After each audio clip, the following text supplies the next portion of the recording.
All right, so the topic for today is going to be about hip function. How do we restore natural hip function? What does natural hip function look like? And what is the role of the hips in movement? Because ultimately, if we can get all parts of our body working in the way that they were designed to, naturally, and get them carrying out their natural role, then we're going to go a long way to resolving chronic pain, moving pain-free, being resilient to injury, and being able to move yourself through the world in a way that brings you joy and happiness, and do that in an effortless way. Because ultimately that's what we all want. The real disconnect starts to happen when we start moving away from these basic abilities and basic functions in our body. And for me, the hips are absolutely key. They're the place to start when wanting to restore natural movement in your body, when wanting to resolve pain, and wanting to get yourself back to the way that you were designed to move. It all starts here at the hips. And there's a couple of important things to consider and understand before we kind of dive into what this basic hip function is and why we might all want to be able to access it. Number one is your center of gravity is here at the pubic symphysis. That's the point here at the front of your pelvis where your two big pelvic bones here at the sides meet, okay? These innominate bones, where they meet at the front, that's your center of gravity. So there's something to that. You know, this is our center of gravity, so we want to be able to move around that. And how well we move is dictated by how well we manage our center of gravity and center of mass. So that's the first thing.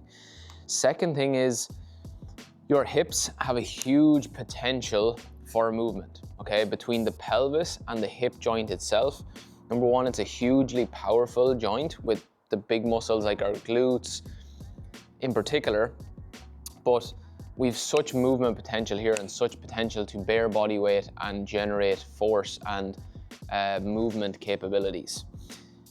So that's the second thing, okay? And on top of the pelvis here, we've got our spine and we've got our rib cage. And then below it, we've got our legs and we've got our feet.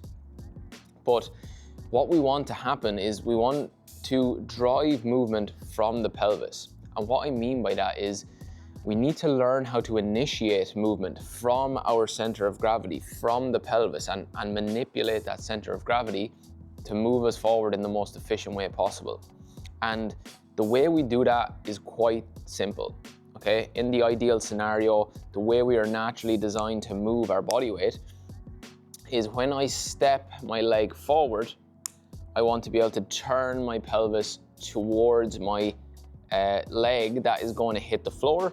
And then when this leg hits the floor, I use that force from my foot and that load up through that lateral calf into the back of the hip in order to activate my glutes and propel me to the other side and push the pelvis to the other side, where then you can do the same thing on the other side.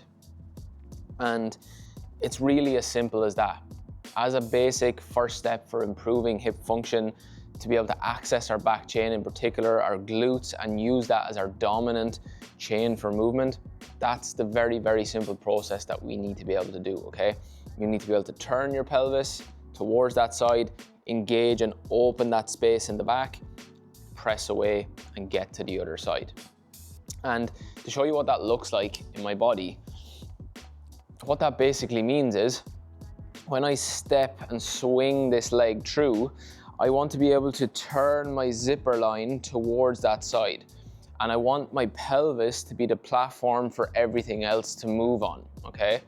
This movement of my pelvis, where I load into my hip, which opens the space at the back, it loads the potential in my glutes, and then as I swing this leg through, I want to be able to now turn my pelvis to my leg that's swinging through, hit the floor, absorb, press from the glutes, and get to the other side.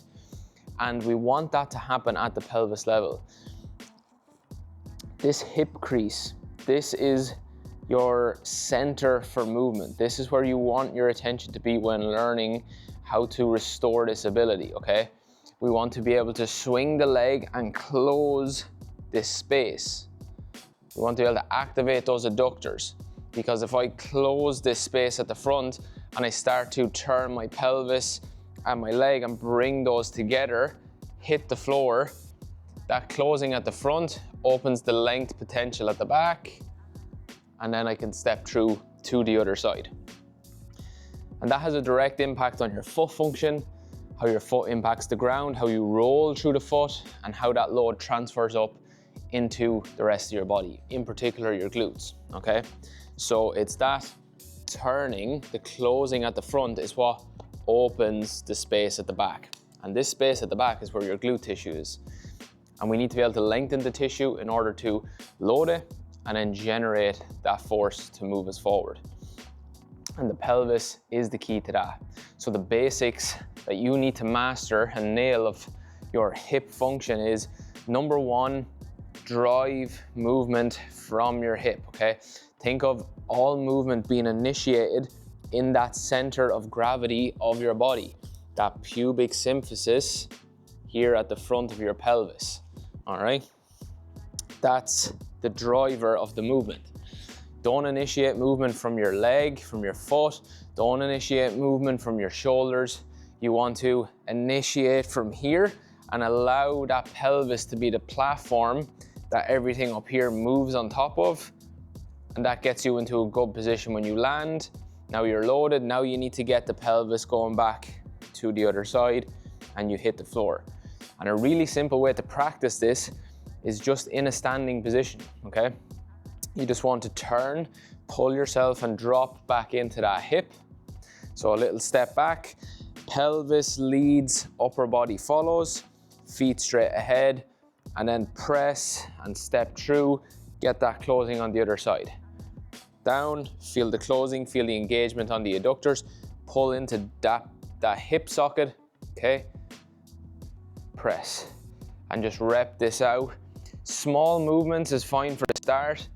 Really simple steps like this, but focus on pulling yourself in, allowing that femur head to glide back in the socket, nice internal rotation, and loading in on top of this side and press.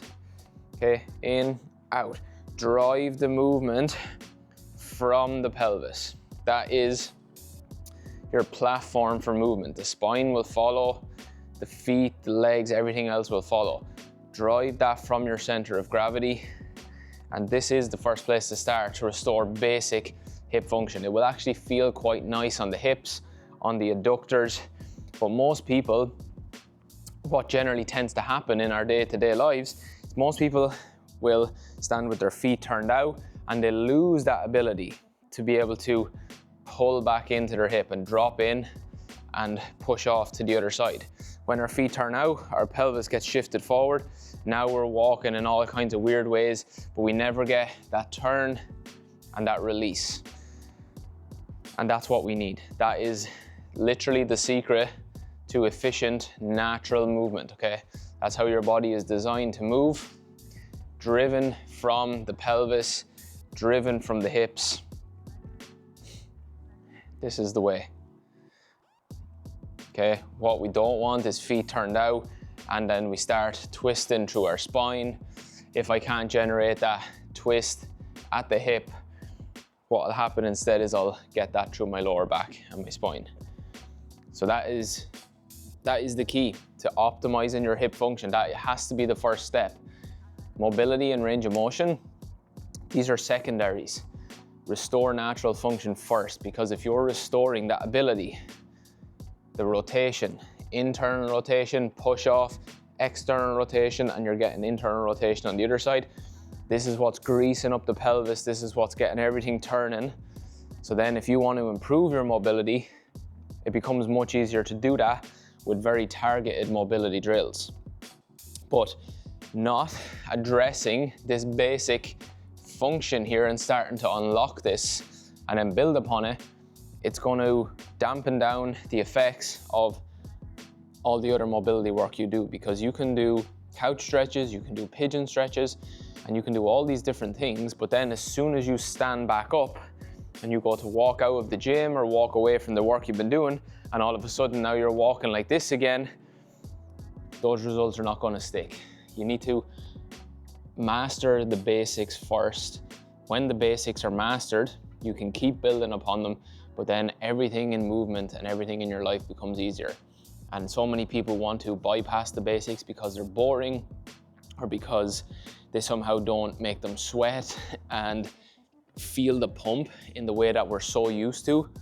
But if our goal is to move without pain, if our goal is to restore our body's natural function and movement abilities, there is no other way to go about that than mastering the basics, and then everything becomes easier.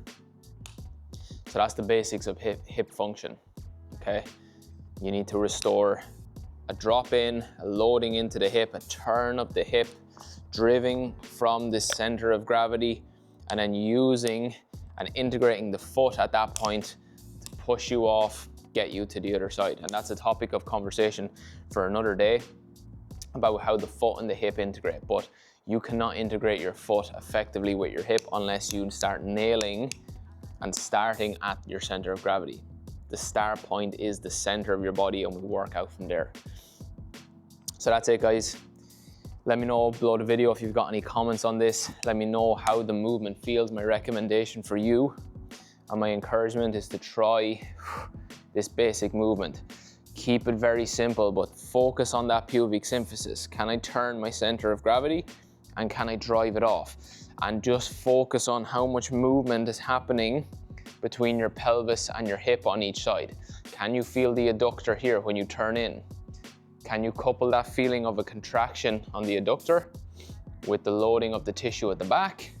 And then can you push from that hip and have the same thing happen on the other side? Practice that, master that, nail it, and then you're ready to move to the next level. But this is where natural, restorative movement, pain-free movement for life happens. It all starts here. That's where you need to start.